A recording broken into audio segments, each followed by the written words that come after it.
Warna news Marathi, त्यास विश्वासार्ह बातमीचा.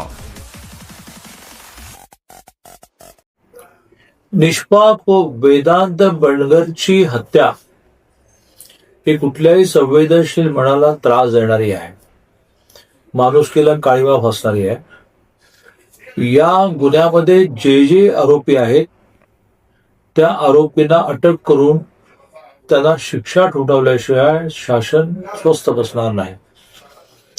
या गुन्ह्यामध्ये अतिशय कठोरपणे शोध घेऊन संबंधित प्रत्येकाला अटक करून संघटित गुन्ह्याचा मोका कायदा त्यांना लावा, असाही आग्रह, अशी सूचना मी पोलीस प्रशासनाने केली आहे.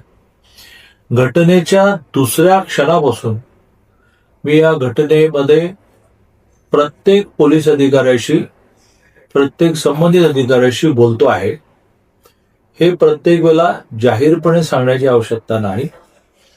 या सततच्या कोऑर्डिनेशनमुळे यातले 2 मुख्य आरोपी, प्रामुख्याने निलेश गडदे आणि त्याचा साथीदार अतुल वायदंडे, या दोघांना अटक करण्यात आली.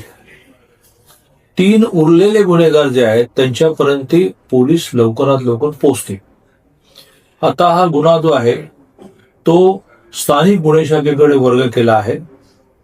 अप्पर पोलीस अधीक्षकांच्या थेट मार्गदर्शनाखाली तपास सुरू आहे आणि लवकरात लवकर याची चार्जशीट तयार होईल आणि त्या संदर्भामध्ये जिल्हा मुख्य न्यायाधीशांशी बोलून ही केस फास्ट ट्रॅकवर कशी घेता येईल, लवकर निकाल कसा लावता येईल, याच्यात दिरंगाई कसे होणार नाही याचा स्वतः मी प्रयत्न करणार आहे.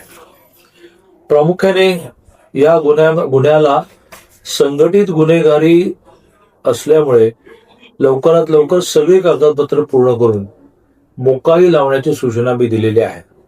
आणि त्यामुळे मी सर्व नागरिकांना आश्वस्त करतो की त्याच्या कुटुंबियांच्या दुःखामध्ये तर आम्ही सहभागी आहोतच, त्या कुटुंबियांच्या मागे खंबीरपणे आम्ही उभे आहोतच, पण यातला एकन एक गुन्हेगार हा शिक्षेपर्यंत पोचेपर्यंत, ज्याला कन्व्हिक्शन आपण म्हणतो, आम्ही स्वस्थ बसणार नाही, अशी मी ग्वाही देतो.